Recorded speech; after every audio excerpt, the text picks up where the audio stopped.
Thank you for waiting. Would you please state your name and occupation, then state your question? I'm Sakina D'Souza, and I'm a Catholic. I believe Brother Yusuf was a Catholic before. I would like to ask him the simple question. He was brought up like a Catholic, but what made him change? Doesn't he believe that the Messiah is true, or did he ever feel that the religion, Catholic religion, has not brought up any Messiah and the Bible is false? I would like to just know what that means, because he said he was a Catholic before and now he has become a Muslim. What made you change? What was that storyline before? Doesn't he believe that there is a Messiah, or the Messiah had come, saved us, died on the cross? Thank you very much for a good question. I hate to disappoint you, but I wasn't a Catholic. But I was with a Catholic priest the night that he accepted Islam. And I asked him these questions you asked me. Because after all, I was still a Christian, a preacher in Christianity, and I wanted to know why my best friend, a Catholic priest, had converted. That's a pretty weird thing. A Catholic priest is not like a regular preacher in the Protestant religion. A Catholic priest has given up everything. He's given up his life to be a Catholic priest. When he enters into this realm, he's basically given away everything. He can't have a wife, he can't have children, obviously no grandchildren. He has no home, he just lives in a rectory or wherever they give him a place to stay. And he's sent wherever they tell him to go, do whatever he's told to do, and that's it. And he cannot disobey the Pope, otherwise they can kick him out of the religion, and if they do, he's excommunicated and he goes to hell forever. So how would a person like this want to become one of those Muslim terrorists? That's what I wanted to know. He explained in a very few beautiful words something that I came to learn for myself. He said that he was sincerely in the Catholic religion because he believed in God, that he had studied, his degree was in theology, and a part of the teaching that they as priests have is to study Islam. Every priest is forced to study Islam. Now you may not know that, but you can ask your priest and he'll confirm it. And when you study Islam, even when Islam is taught to you by somebody who hates Islam, as long as they don't corrupt it too far, you can still see the truth in Islam. A classical example happened to me just recently when I was in Saudi Arabia.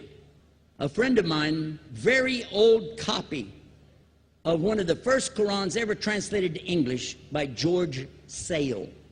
George Sale hated Islam, he hated the Muslims, but when he translated the Quran to English, he was true to the text of the words. Although maybe not getting all the meaning, he certainly was true to the text of the words. I was shocked when I read it. Have you seen it? You know what I'm talking about? Amazing.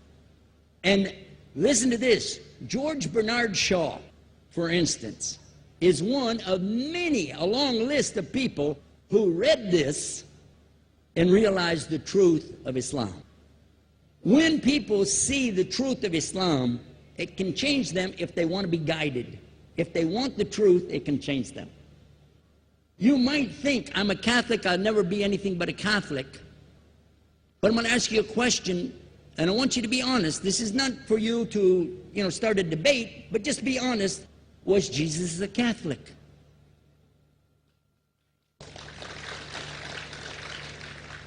And it's not open to debate, so there's no point in opening that up, because you know and I know he wasn't. The Catholic Church was in business about 300 years before Jesus was born. It's on their website. Don't go like this. It's on their website. That's where I took it from. The Catholic Church was really started in Rome by Alexander the Great. Do you know what the word Catholic means? It means universal. It was the universal church for the Roman Empire. If you didn't join it, you could not be a Roman citizen. And it was opposed to the teachings of Judaism and opposed to the teachings of the early Christians for more than 200 and some years. And they were diametrically opposed to each other to the extent that it was the Romans killing the early Christians. Now, if you understand that, and you go to their website and read, they didn't even take over Christianity until the year 325 AD. And when they did, they changed a lot of things, again, referring to their own website. But if you want to check it in Britannica or Americana or grow your encyclopedias, go ahead and read about the Catholic Church. When, in August of 325 AD, at the Nicaea Council, they took over, first thing they said was, let's change the date of the birth of Jesus to be the same date as that of Mithras, which was the god, one of the gods worshipped there, and also the sun god's birthday was the same day, December the 25th, believing it to be the shortest day of the year. And Constantine was a sun worshiper of Sol Invictus. Go to the website, read it for yourself. There are a lot of points, but not the least of which, even today, if you go in any Catholic church, and I have, you'll see so many portraits and statues and idols and images throughout the whole place, that for the one who's never experienced that, for a Muslim who knows about these images, he'll be like, whoa, a'udhu billah. Whoa, what's this? The first time I walked in a Catholic church, I was about 10 years old. I was shocked. I was shocked at the idols and statues everywhere, because in the Protestant religion, we were brought up to believe that the second commandment was just as important as the first commandment. The first commandment in the Bible, in Exodus, is the same as the first commandment in the book of Deuteronomy. It says, I am the Lord your God that brought you out of the land of Egypt in the house of bondage. You know no other God beside me. Beside me there's no other gods. Thou shalt not have any other gods beside me. How many in this room agree with that commandment? Raise your hand. You notice the Muslims are raising their hand, because it means Ashhadu an la ilaha illallah. That's the first commandment for us as well. The second commandment you have clearly says, thou shalt not make any idol, any graven image of anything that creeps upon the earth, swims in the sea beneath, or flies in the air above. And I was sitting in a church one time, sitting there in the morning service, watching, the preacher talk, and they go on and on and on, and sometimes you lose your train of thought. I was looking. Whoa! On the front of the podium, there was a fish. A fish. For the symbol, make you fishers of men. They had a fish. I said, whoa. Then I looked up above his head at the big stained glass window, and it had a dove, and he had the olive branch in his mouth. The dove is flying, the bird, I said, whoa. And then I look over here, and there's a cross with a man hanging on it. And I said, wow, they didn't miss a single one. They got them all. Something walking on the earth, something swimming in the sea beneath, something flying in the air above. So look at these two things. Clearly, the first two of the 10 commandments, bang, bang, boom. Because if you said God is more than one, where did you get it from? When Jesus is talking to his own companions and they ask him, what's the greatest commandment? Mark 12:29. Clear.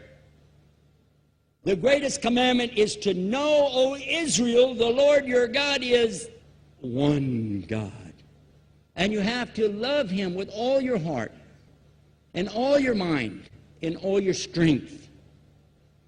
And this is no different from what Prophet Muhammad ﷺ was saying, the same thing to his people.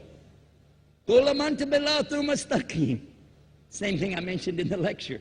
This is certainly for us the same.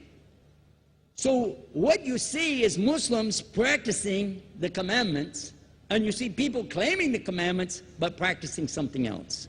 And I have seen more converts from the Catholic Church than any other of the many sects of Christianity, and especially from the nuns, priests, and even an archbishop. And all of them are better than me. Those guys and women that I see do this, they still sacrifice their whole life to get the true message of Islam, not only to you, but to Muslims as well, because we all need to know about it. But thanks for a great question.